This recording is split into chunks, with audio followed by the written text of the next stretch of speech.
Alright, welcome back you lot. I hope you're having a lovely Christmas break. Yesterday was Christmas Day, and as such it was day 25 on the Grotmas Calendar, and what we got was this lad here. This is Huron Blackheart, and this is, I think, one of the most, I'm so whelmed. I'm incredibly whelmed by Huron, and I kind of felt like I wanted to be more than whelmed. I'm not overwhelmed, I'm not underwhelmed, I'm simply whelmed. This is definitely a Chaos Space Marine character, and yeah, the thing is there's individual parts of this model that I really like, that I think they've done really well, but I think finally it's happening where there is a level of fatigue going on with posing. Like, it's starting to... There's probably like an entire video in just how many models has Games Workshop given this very generic hero pose to. It's just getting to the point where I see it and I don't immediately think, hell yeah, that looks badass. I'm starting to now think, yeah, that's normally what that looks like. And I don't want that. I want to be excited. I want to see something and go, oh, that's different, that's fresh, that's new. And I don't really get that from this miniature. I mean, we're going to talk about the head in a minute. You saw the thumbnail, you saw what I did, and I stand by it. The actual model itself, though, perfectly adequate. Like, there are some models they put out and you're like, oh my god, this is absolutely insane, I've never seen anything like it. And then there's others they put out and you're like, this was a miss. Then again, you do get some solid middle of the roaders, and I would put this right there as one of the solid middle of the roaders. The head really isn't helping. I'm not a bare head person myself anyway, much prefer a helmet on my Chaos Space Marines. My normal Space Marines, really anyone who's walking into battle in armour, I feel like, get the helmet on. But there's a whole melter-based incident with the dude's head and face, so obviously they want to have that shown, and I think it's said somewhere where it's like he struggles with wearing a helmet because of all the cybernetics and stuff, so I get it, but the execution is not quite to my taste. The thing is, perfectly serviceable. There's some nice details, right? I like the vials of stuff hanging off the belt, those are very cool. I like the little Eldari charm there that's hanging off the belt. I do like the bits of piping and cabling, especially across the damaged part of the breastplate. The cloak's cool, the cloak's fun, not hugely unique, and I think this is where some of my reticence and whelmedness comes from. It doesn't feel significantly different to the Chaos Lord, like the Chaos Space Marines Lord, which is this lad. Now, obviously, there are differences. I'm not saying they're the same model, because they're not. But he seems a bit bigger than this lad. His fist is more interesting because it's got a flamer built into it, and his axe is slightly different. The armour itself, obviously the basis needs to be similar. It needs to be close to what you would expect of a Chaos Space Marine. I'd get that totally, it makes sense. But the thing for me is that he feels like a mild upgrade to that Chaos Lord, as opposed to feeling more significant than that. I mean, they've both got a nice torn, fur-covered cloak. They've got the big old WWE Heavyweight Championship belt going on. The loadout, obviously, is a bit similar. Which, you can have a different loadout on this guy, but it's because that is the image. That is the one that is, like, front and centre when you're looking at that particular model. It's like, oh, okay. And then you see that, and it's like, oh, it's slightly bigger claw and a slightly different axe, and the head's worse. Like, there's just something about it that is not quite as... Oh, I don't know. It doesn't feel unique enough. Now, that might just be an issue when it comes to Chaos Space Marines as a whole. Like, there's a formula, right? There is a way they look, which makes sense and is well established. And how do you deviate from that to make something truly unique without making it look too different? I kind of get that. But at the same time, I don't know. It's just not hitting it right for me, It's just not quite there. The thing is, there are little elements that are pretty fun and are pretty cool. I do like the ridiculous fist. That's fantastic. The lightning claw with the built-in... the hole. I'm not going to say what I've seen other people call that, but it's there. I really like that. I actually think more focus should have been put on that than the axe. The axe, perfectly cool axe. Perfectly fine axe. Don't have a problem with the axe. Why is the axe being treated as front and centre when you have an actual unique weapon, A power axe is a power axe, and that's whatever.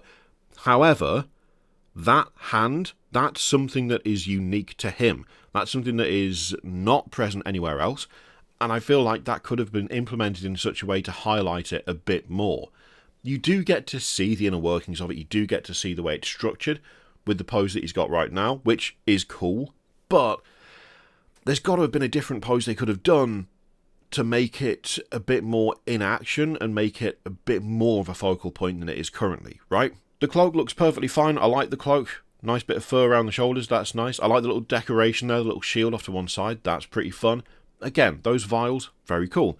The armour, I want it more damaged, to be honest.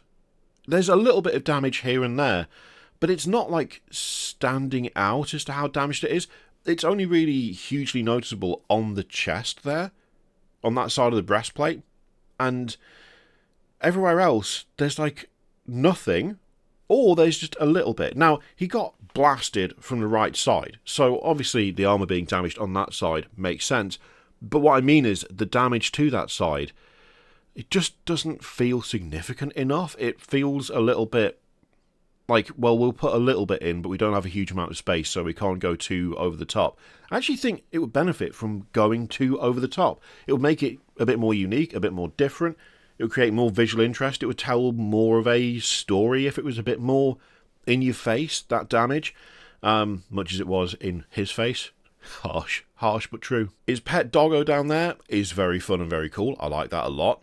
The tactical rock thing, again, there's there is a whole video to be done on every hero has to have this pose or some variation of it.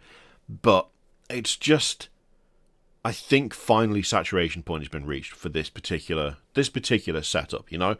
I like the big chaos icon. That's very cool. I like that a lot. Again, it's not that unique though. Abaddon's got something similar, and then when you look at this guy, got something, again, not dissimilar going on. But it does work. It is quite fun. Now, the head. I get it. The head's messed up. The face is messed up. He took some significant damage. Things went bad for him.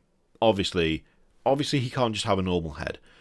But the big old goofy grin, I don't know that they intended to make it a goofy grin, but that's kind of how it's ended up to my eye. The proportion on the mouth is really odd compared to the rest of the face.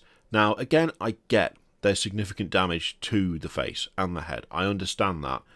But there's got to be a way to sculpt that without making it look like he's kind of laughing at nothing permanently. I don't know. It's just, it is not doing it for me. It reminds me of Wallace from Wallace and Gromit. I'm sorry, that's not my fault. I can't do anything about that. That's just how it is. I think for me, for my money, it's just not a threatening face. It's not a terrifying face. It does scream damage, yes, but not in a way that makes me think, oh, this guy's an absolute murderer, he's going to come after you. Instead, it looks like he's going to stare at someone and giggle quietly, and I just don't think that's as threatening when he's also, you know, got a giant fist and an axe. I just don't know. It's just not quite hitting the spot, unfortunately. Yeah, just not doing it for me, that head. Now, I mean, you could do a head swap, I guess, with something else, which, but then again, it's kind of integral to the character that he is all messed up. I just don't know that I like the way they've done the messed upness, if that's not really a word, but you know what I mean. I think for me, the problem is that the pose is quite generic. I feel like the focus is on the wrong weapon. There are a lot of very cool details, but central to it is a face I just don't like. And combining all of those things together has just left me kind of like, yeah, that looks like a Chaos Space Marine character. Yep. We do have a good view from the back as well. That sounds suggestive, and it wasn't supposed to. Again, I think the doggo looks cool. I do like the big power cable coming out of the power pack there, going into the fist. That looks really, really good. Very nice. I also love how chunky and industrial that joint is, the elbow joint, the mechanical one there. That looks fantastic. I actually think the power pack is very, very interesting. It's unique, it's different, it's very fun. You don't get a great feel for that from the front, but then again, he has got a big fur mantle and, you know, his body's blocking a lot of it, which makes sense because it's attached to the back of him. But there's fun and interesting things going on there that aren't immediately obvious that they would be from any other angle. I do quite like it. I do like it. The pressure gauge on the back is also very nice. Also, the tanks for the flamer part of the fist being attached to the top of the power pack. Like, it's just a very neat design. I like it a lot. And from the back again, you can see a little charm there, which something a little bit fun, a little bit interesting. I will concede as well, from this angle, the axe is more interesting because you can see more of the fist that's holding that, I mean, chaos-based knuckle duster. I don't know. That does make it a bit more interesting, but it's still not as interesting as the fist. It just isn't. Like, it's just not as interesting as the lightning claw with the flamer built in. That is just way more fun, and I just would have liked to have seen more emphasis on that. Maybe him torching someone in his grasp. Although then again, you're forced to have a person on the model that you might not want for every engagement. I don't know. But I have warmed the axe a bit from this angle. I don't know that I'd ever noticed if that was a feature on the previous model. In fact, I can't really remember what the previous model looked like now. I know the pose was very different. I believe he was walking, and he had one arm out to one side and one out to the other side. A little bit of a, like, come at me bro pose, I feel like it was. But I can't remember anything about his loadout other than the big old comedy fist. So I seem to remember the head looking a lot scarier, though, I will say that. Now, he has got crew coming to join him. They're going to reveal those in 2026. But for now, it's just the man himself. From what I can tell, this seems to be quite a divisive one. Although, weirdly, it seems to be divisive in that there are a good number of people who are also like, yeah, fine, whilst a lot of other people are like, this is great. Now, I'm super curious to hear what you lot think of this lad, because, yeah, I don't know. Maybe I'm missing something. Maybe one of you will say something, and I'll be like, you know what? That has made it 10 times better, because that's happened before. You've changed my mind on miniatures where I haven't been convinced, and then I've read through the comments and I've gone, you know what? Actually, I hadn't considered that. That brings it up a level in my eyes. But yeah, let me know what you think of that lad in the comments down below. In the meantime, feel free to click all the things. Enjoy the rest of the Christmas festivities, and I will see you for whatever the next one is.